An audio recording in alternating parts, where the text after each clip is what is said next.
बावड़ा साहब का केस ये है कि उन्होंने डुअल नेशनल थे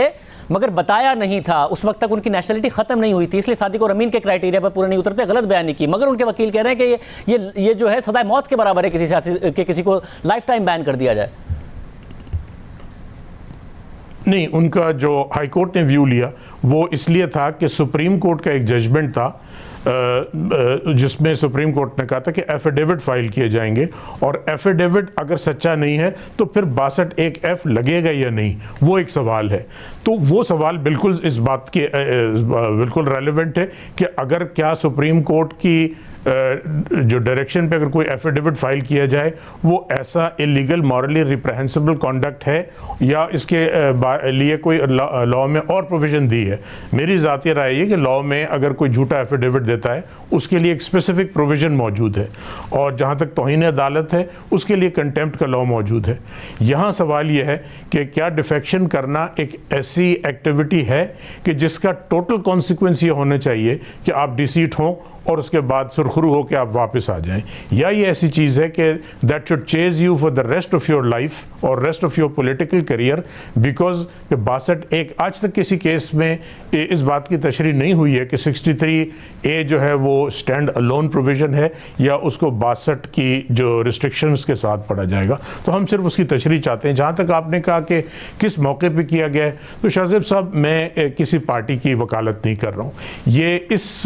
हॉर्स ट्रेडिंग की विक्टिम एक वक्त में पाकिस्तान पीपल्स पार्टी भी रही है, एक वक्त में पाकिस्तान मुस्लिम लीग नून भी रही है, एक वक्त में अब पीटीआई भी है। अगर ये तशरीह होगी तो ये सिर्फ मौजूदा हुकूमत या किसी एक पर्टिकुलर पार्टी के लिए नहीं होगी, ये हमारे पॉलिटिकल प्रोसेस के लिए होगी। और ये तमाम पॉलिटिकल पार्टीज़ को जो आज इसको अपोज कर रही हैं at one point of time in past और इन फ्यूचर, ये इनके लिए मसला है। तो एक ये हमें एक अपॉर्चुनिटी मिली है और एक सारे फैक्ट्स गैदर हो गए हैं, तो बेहतर ये है कि हम पार्टिजन कंसिडरेशन से बालातर होके, हो सकता है आप पर्टिकुलर पार्टी के लिए सिंपैथी ना रखते हो, लेकिन ये एक आज का मसला नहीं है, ये हमारे 70 साल की तारीख का मसला है। और अगर हम ये चाहते हैं कि अगले 70 साल भी इस कैंसर में और बीमारी में मुब्तला रहें तो इसको हम ख़त्म कर देते हैं, छोड़ देते हैं और कहते हैं कि जी डिसीटिंग करना काफ़ी है, हॉर्स ट्रेडिंग एक बड़ी नॉर्मल पॉलिटिकल एक्टिविटी है। मगर या दूसरी अपॉर्चुनिटी है कि जी हमारे लोगों का कॉन्फिडेंस ख़त्म हो रहा है। मगर एक जमहूरियत के अंदर भी कहीं हम शख्सी आमरियत की तरफ नहीं बढ़ेंगे कि वज़ीर आज़म को तब्दील करने का कोई तरीका ही ना रहे। बरतानिया में एक ही दौर में 3-3 वज़ीर आज़म भी बदले गए हैं, पार्टी के अंदर लोग डिसएग्री करते हैं, एक शख्सी आमरियत नहीं आ जाएगी, चाहे वो कल को नून लीग की हुकूमत के लिए आए, अगर उनकी सिंपल मेजॉरिटी हो या पीपल्स पार्टी की हुकूमत के लिए आ जाए। मेजॉरिटी ख़त्म करने का अगर किसी पार्टी के अंदर जो मेंबर्स हैं वो डिसएग्री करते हैं और उनकी मेजॉरिटी ख़त्म करना चाहते हैं, बड़ा सिंपल तरीका है, अपनी सीटों से इस्तीफा दे दें, उनकी मेजॉरिटी ख़त्म हो जाएगी। वैसे मगर फिर वो एक माइनॉरिटी गवर्नमेंट होगी, फाइनेंस बिल पे अगर उसका डिफीट हो जाए वो गवर्नमेंट ख़त्म हो जाएगी। फिर अगर लेकिन तरीका ये बेहतर नहीं है कि ऐसे क्रिटिकल।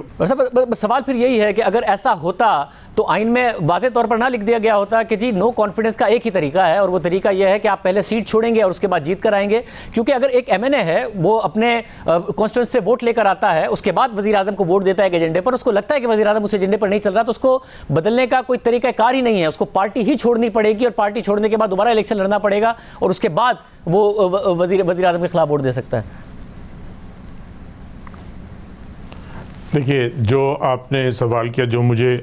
समझ में आया, बिकॉज ऑफ ये डिस्टर्बेंस नहीं क्लियर था, लेकिन जो आपका सवाल है कि अगर आइन में सिर्फ यही तरीका होता, आइन में तरीका है 95 में जो नो कॉन्फिडेंस का, और इसमें कोलिशन गवर्नमेंट भी होती हैं। अगर कोलिशन पार्टनर्स चले जाते हैं उस पर 63A का कोई सवाल लागू नहीं होता। तो हम सिर्फ इस तनाजुर में नहीं देख रहे कि एक नो कॉन्फिडेंस के 63A 63A में और भी कई चीज़ें लिखी हैं। उसमें 63A(1) जो है वो उसका हाउस की वोटिंग से कोई ताल्लुक़ नहीं है। वो ये है कि आप अगर दूसरी पार्टी ज्वाइन कर लेते हैं या अपनी पार्टी से इस्तीफ़ा दे देते हैं, वो बगैर किसी वोट के भी जा सकता है। तो आइन की स्कीम ये थी कि कुछ ख़ास कंटिजेंसीज़ में अपने जो अराकीन हैं, सिर्फ अपने अराकीन, अपने पार्टनर्स को या इंडिपेंडेंट पार्टीज़ जो ग्रुप हैं उसको नहीं, उनको डिसिप्लिन करना है कि इन इश्यूज़ पे आपकी आज़ादी नहीं है। और बिलखुसूस जब इसमें नो कॉन्फिडेंस का डाला गया है तो इसका मतलब ये है कि 95 95 का स्पिरिट ये है कि आप अपने मेंबरान की वोट से अगर इलेक्ट हुए हैं तो उनके वोट से नो कॉन्फिडेंस कामयाब नहीं होगी। इफ इट्स अ कोलिशन तो वो यकीनन जा सकती है, वरना तो फिर यहाँ से नो कॉन्फिडेंस का प्रोविजन निकाल देते और लिखते कि जी कि सिर्फ 95 में दिया हुआ है। और क्योंकि 95 का स्पिरिट ये है कि अपनी पार्टी के लोग भी निकाल सकते हैं, तो उसमें 63A में इसकी कोई जगह नहीं है। बट बड़ा सोचने समझने के बाद, बड़ी तवील बहस के बाद इस पे ये तय हुआ कि नो कॉन्फिडेंस मोशन को 63A के एम्बिट में लाया जाएगा। तो वो दलील जो है कि क्योंकि हमेशा के लिए रास्ता बंद हो जाएगा, अगर 63A को इंडिपेंडेंटली पढ़ा जाए, वो पार्लियामेंट्री जब अमेंडमेंट आया तो उन्होंने खुद खत्म किया इस पॉसिबिलिटी। दुरुस्त, यानी कि सब अगर हुकूमती मौक़िफ़ मान लेती है अदालत, तो कल को अगर किसी भी जमात की सिंपल मेजॉरिटी वाली हुकूमत आ जाए, कोलिशन हुकूमत ना हो, तो फिर नो कॉन्फिडेंस का रास्ता यही होगा कि उसकी अक्सरियती जमात के लोग पहले रिज़ाइन करेंगे, फिर इलेक्ट होकर आएंगे, फिर उस वज़ीर आज़म को निकाला जा सकेगा। अदरवाइज सिंपल मेजॉरिटी वाली हुकूमत को नो कॉन्फिडेंस नहीं हो पाएगा।